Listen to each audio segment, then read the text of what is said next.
नमस्कार दोस्तों, मैं न्यूट्रिशनिस्ट हरिंदर सिंह वालिया अमन हेल्थ गाइड यूट्यूब चैनल पर आप सबका स्वागत करता हूं। आज हम चर्चा करेंगे कि भोजन का आविष्कार किसने किया और भारत का राष्ट्रीय भोजन कौन सा है, राष्ट्रीय डिश कौन सी है। तो चलिए जल्दी से संक्षिप्त में समझते हैं कि भोजन करने के आयुर्वेदिक नियमों के अनुसार हमें क्या करना चाहिए। हमें उचित मात्रा में गर्म और शीतल भोजन खाना चाहिए और जब तक पिछला भोजन नहीं पचता तब तक दूसरा भोजन नहीं खाना चाहिए। गैर विरोधी गुणों वाले भोजन का सेवन करें। दैनिक आहार में स्वादों को शामिल करें, जैसे मीठा, नमकीन, खट्टा, तीखा, कड़वा और कसैला, क्योंकि यह प्रतिरक्षा शक्ति प्रदान करता है। यानी कि ये जो रस है ना, ये सब आप डेली हमें खाने चाहिए। वैसे तो इंसान की जब से उत्पत्ति हुई है तभी से हमारा खान पान से नाता जुड़ा हुआ है, जो समय समय पर बदलता रहा है। शुरू शुरू का मनुष्य जो था वह आसपास की चीज़ों को खाता था, जो जहाँ वो रहता था उसमें अवेलेबल जो चीज़ें थी उसको वो खाता था। लेकिन कृषि से पहले के युग में पूरी मानव जाति मांस पर निर्भर थी, यानी कि वो मांस खाती थी, क्योंकि शुरू शुरू में मनुष्य एक शिकारी था और वह जंगल में उगने वाले पौधों से भोजन करता था। चूँकि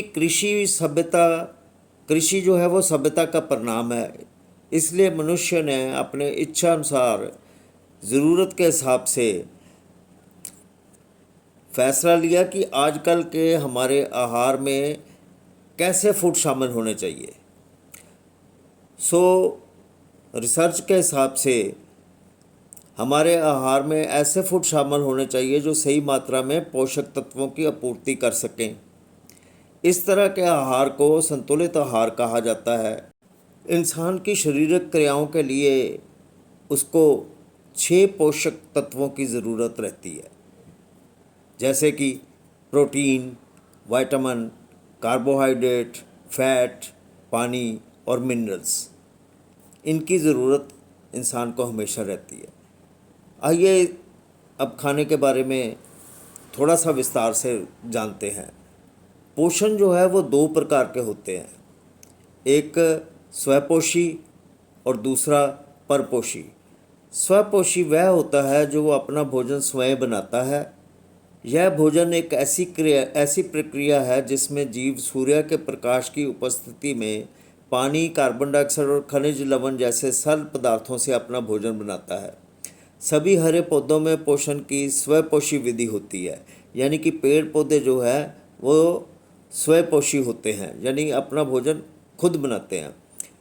दूसरी तरफ मैमल फैमिली के, जैसे मिसाल के तौर पे कुत्ता हो गया, गाय हो गई, घोड़ा हो गया, हाथी हो गया, या फिर इसी में मनुष्य भी आता है, ये परपोषी है।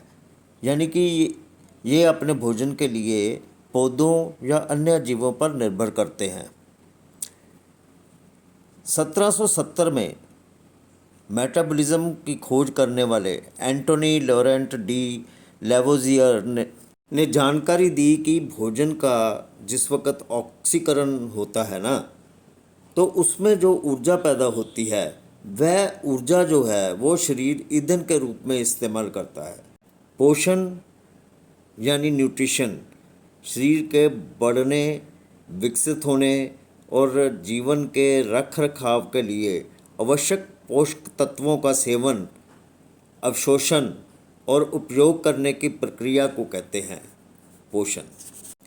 आहार अगर कंप्लीट ना हो, यानी कि कंप्लीट चीज़ें उसमें ना हो, कंप्लीट पौष्टिक तत्व ना हो, तो कई प्रकार के नुकसान भी इंसान को झेलने पड़ जाते हैं। जैसे कि आहार में आयरन या विटामिन B12 की कमी से एनीमिया हो सकता है, जिससे थकान, कमजोरी और त्वचा पीली हो जाती है। इस कुपोषण के कारण बाल और नाखून जो है वो फट जाते हैं, टूटते हैं। आपको बता दें कि लोगों को जागरूक करने के लिए हर साल सितंबर महीने को पूरे देश में पोषण माह के रूप में मनाया जाता है। अब जानते हैं कि पोषण बनता कैसे है। पोषण जो है वो प्रोटीन, विटामिन, कार्बोहाइड्रेट, वसा, पानी और मिनरल्स को मिलाकर बनता है। विटामिन डी की कमी अगर शरीर में हो जाए तो ऑस्टियोप्रोसिस की तकलीफ हो सकती है। विटामिन डी की कमी से रक्त में कैल्शियम का स्तर भी कम हो जाता है, जिस वजह से हड्डियों में कमजोरी हो सकती है। इस कमी को दूर करने के लिए मछली या अंडे के पीले भाग को डाइट में शामिल करने से शरीर में विटामिन डी की कमी दूर हो सकती है। जो लोग शाकाहारी हैं उनके लिए मशरूम जो है वो विटामिन डी का बेहतर स्रोत है। आपको जानकर हैरानी होगी कि खिचड़ी जो है वो भारत का राष्ट्रीय व्यंजन है। खिचड़ी को राष्ट्रीय भोजन बनाने के पीछे सरकार का तर्क है कि भारत में हर वर्ग के लोग खिचड़ी खाते हैं और यह खिचड़ी हर जगह पर पसंद की जाती है। आपको ये ख्याल रखने की ज़रूरत है कि रात में हल्का भोजन ज़रूर करें, जैसे कि खिचड़ी, सूप, दलिया, रोटी और हरी सब्जी, मूंग की दाल और रोटी।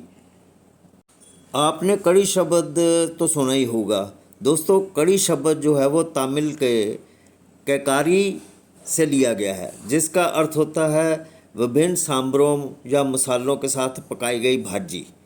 ब्रिटिश शासनकाल में कैकारी अंग्रेज़ों को इतना भाया कि उन्होंने इसे काट छांट कर इसका नाम जो है वो करी बना दिया।